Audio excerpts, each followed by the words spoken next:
প্রচণ্ড গরমে অতিষ্ঠ খুলনার জনজীবন। মানুষ সহ জীবজন্তু তীব্র তাপপ্রবাহে হাঁসফাঁস করছে। দেশের বিভিন্ন স্থানে বয়ে যাচ্ছে তীব্র ও মাঝারি তাপপ্রবাহ। বৃহস্পতিবার খুলনার তাপমাত্রা রেকর্ড করা হয়েছে 41.5 ডিগ্রি সেলসিয়াস।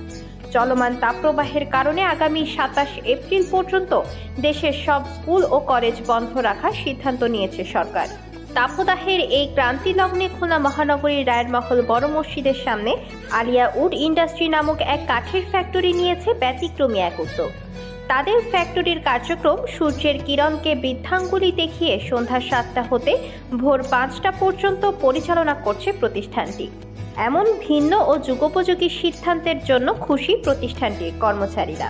দিনে প্রচন্ড পরিমাণ গরমের কারণে আমরা রাতে কাজ করতেছি, প্লাস অনেক ভালো লাগছে। আমাদের এই ব্যবস্থা করার জন্য মালিক পক্ষে অসংখ্য ধন্যবাদ।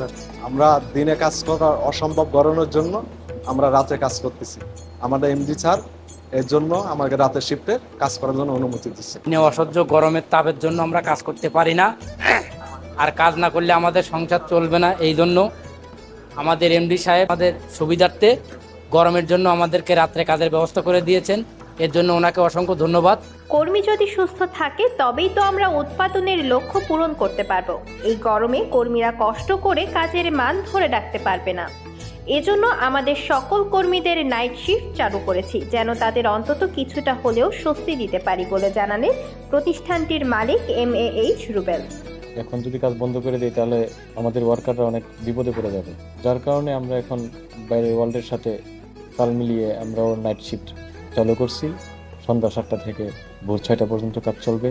আসলে বাংলাদেশের প্রেক্ষাপটে যে পরিমাণ গরম এই 2 বছর 3 বছর ধরে দেখা যাচ্ছে, তাতে একটা ফ্যাক্টরি চালানোর জন্য দিনের বেলা ওয়ার্কারদের টু মাচ ক্রিটিক্যাল।